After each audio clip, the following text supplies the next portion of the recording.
Sightedness है नवाज शरीफ साहब जो का। है ना वो कौम को बड़ी महंगी पड़ी है। अभी आपने जिक्र किया रिश्तेदारों का, तो आपके एक भाई हैं वो शिबली फराज साहब, वो बड़ा फरमा रहे हैं आप कहते हैं कि हमारे भाई हैं, तो मैंने कहा रिश्तेदारों की बात हो रही तो वो भी भाई हैं आपके। लेकिन अहमद फराज साहब अगर जिंदा होते तो मैंने भी भाई को छोड़ दिया और मेरा ख्याल है वो भी आग कर देते उनको ऐसी जो उन्होंने अच्छा, वो फरमा रहे हैं कि पाकिस्तान के मकबूल तरीन लीडर इमरान खान साहब है।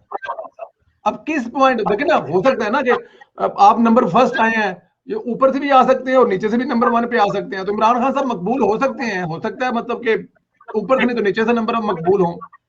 देखिए मकबूल तो है ना, 37 लोगों की लिस्ट बनी है जी। और उन 37 लोगों की लिस्ट में अक्सर लोग डिक्टेटर्स हैं या बादशाह हैं।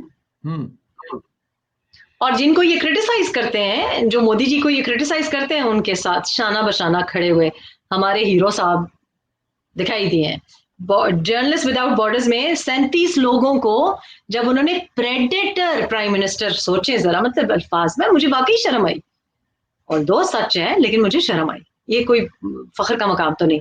और वो जो पुराने नाम थे नॉर्थ कोरिया के नाम और ये वो, उनमें माशाल्लाह इमरान साहब का नाम है, जो मगरब को बड़ा अच्छा पहचानते हैं, मगरब भी आपको बहुत अच्छा पहचानता है।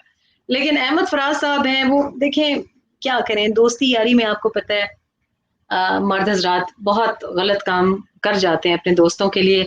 साथ उस दोस्ती यारी में जब नौकरी भी जुड़ी हुई हो, जब आपकी रोटी रोजी इस बात के साथ जुड़ी हो कि आप कितनी तारीफ और कितनी फेक तारीफ करेंगे, तो उनकी मजबूरियां हैं। और मैं तो उस दिन के लिए घबरा रही हूँ कि लाडले साहब के बाद शिबली फराज साहब को कोई ख्याल नहीं है कि आगे कोई करियर होगा इनका। अच्छे खासे पढ़े लिखे, माकूल, मुझे तो बड़े माकूल लगते थे, मुझे तो खुद हैरत है। आप यकीन करें, तौर पे बहुत मायूस हूँ इस बात से कि उनमें जो ये बदलाव आया है, तो क्या कहें। और अगर अहमद फराज साहब जिंदा होते तो वो कहते कि बस एक मसाहिब दरबार के इशारे पर गदागरान सुखन के हजूम सामने है।